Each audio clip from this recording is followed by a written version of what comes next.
Jody Hamilton is in for Stephanie this morning. Jamie passed away last night. So Stephanie asked me to sit in for her. I'm the chick that cries on the radio. So she needs a lot of love from you guys. Yep. She may be in tomorrow or Friday. We don't know. We're just keeping it open. We're trying to keep it together as much as we can. But send Stephanie some love tweets via Twitter or Facebook. Please do. She does read those, and she needs it right now. Yeah. Big time. Okay, on that note, 323-410-0458 is the number. All right, we need your help on the phones, too. Yeah. Yes. Yeah, I have 20 minutes to read this. Yeah. But you answered your phone at midnight last night for I stuff. did. That's what kind of friend you are. I did. That's what kind of friend you are. I normally ignore my phone at that hour of the day. Nothing good comes from phone calls after midnight. Because my notification is a song from Deadpool 2. Holy S-balls. Okay. Yes. And it also. I hope your phone's on silent right now. It is. That's why I always triple check. She's very careful about that. Good. I triple check. And sometimes it'll go off in the middle of the night because there's a slightly different version of it for earthquake notifications. Okay. Oh, okay. So a lot of times over the planet, there'll be an earthquake that's a 6.0, and I just kind of ignore it. But last night I was like, no, I need to check this. Yeah. And so I'm glad I did. Stephanie needs everybody's big hugs today for her because this was unexpected. And so, okay. Ivanka Trump testified. She did. Yes. So that's good. And we don't know a whole lot about what she talked about. But she didn't seem to plead the fifth. No, she did did not plead the fifth. She spoke for 6 hours. It looks like yesterday. And she wasn't She wasn't subpoenaed. She was not. She went in voluntarily, like her husband did last week. Like her husband, she wasn't forthcoming with information, but she did answer questions. So hopefully they asked more than yes or no questions, which I assume they did. They're smart on the committee. They're lawyers. Yeah. It seems what they were wanting to do is fill in some of the details and verify some of the reporting that they had heard about her from other witnesses. Mm-hmm. Right. You know, I don't expect Ivanka to have like the inside track on the coup. Yeah. And what was going on. But she definitely knows what was going on during those 3 hours, and that's the important part. Because she was there, unlike her husband who was not there. He was out of town. But I'm sure that they asked him questions regarding the Jenny Thomas texts, since she mentioned a Jared. Yes. Chairman Thompson said this about Ivanka. I mean, she's answering questions. I mean, not in a broad, chatty term, but she's answering questions. Has she broken the fifth? Not that I'm aware of. Or any other privilege for that matter? Executive privilege? Not that I'm aware of. And that's good. And he went on to say this. Describe her as cooperating? Well, she came in on her own. That has obviously significant value. We did not have to subpoena. And then he did get asked this question, if she provided any new information, and he looked and went, "Good try." Because obviously I think it was Kinzinger who was hoping they were going to start the hearings next month. I've heard multiple. So even Raskin was saying. Raskin, that's who I'm thinking of. In May. In May. So I think what Thompson is saying, like he said like they're all saying with Jared and anybody that's certainly come in, the 800 or so people they've already talked to. Yeah. They're putting together a storyline for us for when they bring in witnesses again, because there will be testimony that we'll be able to see, not just read into the record, because that's more compelling to hear the person and watch the person talking. That's why you do it in a trial. Right. They're going to get that narrative going from start to finish so that the rest of us understand what's important and what they're trying to show for legislative reasons. Yes, And Travis. much like Doctor Strange in the Multiverse of Madness, I don't want spoilers. Right. I want to enjoy this whole story as it's told to us. Exactly. Like, I don't want to know what happened on This Is Us last night because I'm already crying. Yes, fair. So I don't need to know right now. No, you're right. And what's happening on Severance this week. I watched the first episode last night. It moves slowly. Yes. It's very plotting. And it is for 3 or 4 episodes, Severance, Chris, you would say? What? how it's kind of slow moving. Slow burn. Well, it's world building in the first 4 episodes. Yeah, it takes about 4 before you start going, oh my God. Yeah. Before you start realizing that something odd is going on. But Severance is the best TV show of the past 5 years. I agree. I think it's one of the best. Yep. So, but yeah, you don't want spoiler alerts on that one. No. And I do know who shot JR. I will not tell you who did that. Sue Ellen. No. No? It was Kristen. Oh. It was her sister. Nobody knew about Kristen. Yes, we did. Nobody cares about Kristen. That was, Who? Younger. You're so young. I remember the theme song. Oh, you do? Before I'd go to bed. Heather Locklear was on it. On Dallas? No, she wasn't. She was for on Dynasty. For a little bit, she wasn't was she? on Dynasty. She's an ABC girl. That was CBS. She was in Melrose Place. Yeah. Well, yeah. And then on Fox. No. She was on Dynasty. She was old by the time she got onto Melrose Place. She was a young ingenue on Dynasty. She was. She was also on Teenage TJ Hooker at the same time she was doing Dynasty. I do remember that.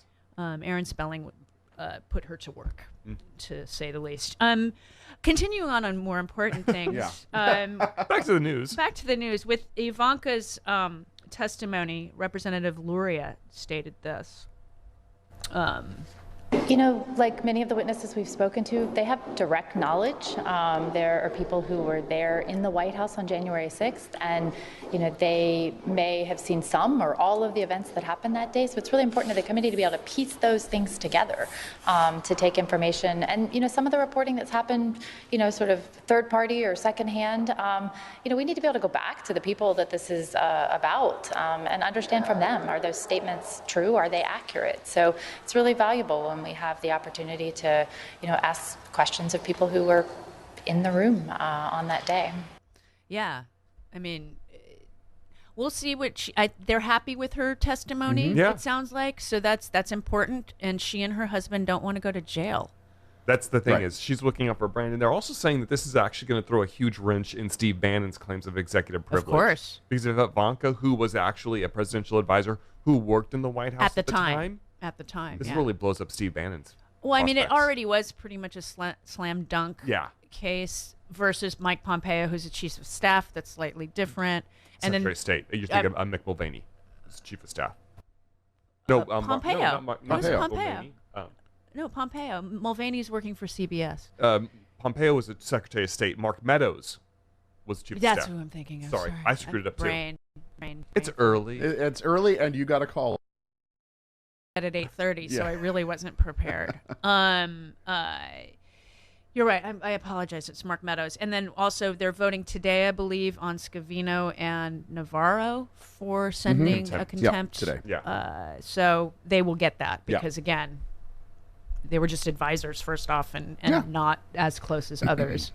And Representative Luria went on to say this about Donald. He's the commander-in-chief. I'm somebody who spent 20 years in the military myself, and it's like a commander, a captain of a ship who's watching the ship burn and literally sits there for 3 hours, takes no action, directs no one to respond to the burning fire. You know, that's dereliction of duty. That's the kind of thing that, you know, a military officer could be court-martialed for. And so that's dereliction of duty, just the inaction, you know, that's central to questions that we have broadly. Yep. I mean, fair point. And then the 7.5 hours of call logs. No calls. Yeah. I mean, we know that the White House was called into and he called out of at points from other people, let alone the boner phones. The boner phones. And they also, I believe they were saying that the call that was to Tuberville but accidentally called Mike Lee. Right. That was from a White House number. Yes, that's because they knew it was, that's how they knew it was him. That was from a White House number. Because it was from the White House Exchange. Exactly. And that is not in those 7 hours, and that which is should what's for sure be in those. It logs. should for sure. And so that's where the cover up is happening. Is it's bad enough that he was most likely using John Bolton's aforementioned boner phones. Oh, you missed that last week. Yes. John Bolton called them boner phones. Oh, yes. Well, he did. Yeah. He clarified quickly, but it was out there. There was no doubt that he said boner. Boner. I hope that was isolated. We got it. Oh, yeah. All right. Oh, yeah. And Representative Luria went on to say this again with regard to the National Guard. We are certainly looking in depth at all of the details that pertain to the activities in the National Guard that day, delays, either actual or perceived, their readiness, and really because the purpose of the committee is to provide recommendations to prevent things like this in the future. We're looking at the command structure and how the DC National Guard is activated, and ways that they can be more responsive in potential situations like this in the future if there were to be a threat of violence. So certainly every aspect of the National Guard activities that day are part of our investigation. As they should be. That's right. It's that's for everybody going, why are they bothering? It's for legislative purposes, technically, because they can't indict anybody. They're most likely not going to refer a criminal indictment to the DOJ because of the politics we found out recently, which suggests to me that they are more confident that the DOJ is pursuing grand jury testimony and subsequent indictments of people that are not just at the low levels of what happened on January 6th or prior to what happened on January 6th, which does my heart good, because we need to get to the bottom of this. And like Stephanie was saying yesterday, if the DOJ doesn't do it, that is political. And TikTok, we're on a time frame here. Well, I mean, for the January 6th committee, we're on more of a time constraint than the DOJ is, which is why we all got to get out and vote to make sure that this committee stays on should they need to. Because they could get this all wrapped up in a nice little bow before November, which would be grand. Obviously, the hearing's coming out sooner than later. My idea is keep them going after the August recess. Keep them going in September, because that's when people are thinking about voting. The elections, yeah. Yeah, I mean, we have a short attention span in this country, and that's part of the reason that they want hearings to be concise in this, instead of just letting things like Ivanka's testimony trickle out, in bits and spurts, because it's just not going to work as good that way. Well, it's also like we've seen over the last few years. It's like the story gets told in bits and pieces, and it's up to us in our head to connect all these threads and these dots. And that's great if you're following the news day to day like we are. Right. But the average person doesn't follow the news that way. So if you can tell that complete story all at once, that makes a big difference. Yeah, I agree. I mean, it's with what's going on in Ukraine, it all harks back to the 2016 election. That's right. I mean, and most people aren't putting that together. Thank you, media, for not doing that for us. So it's very much, you need like one of those boards with red string, and all of that, so that you can, like Mel Gibson in Conspiracy Theory. There you go. Yep. Because that's really like, and not all of us are like that. I'm crazy like that. Oh, me too. But not all of us are.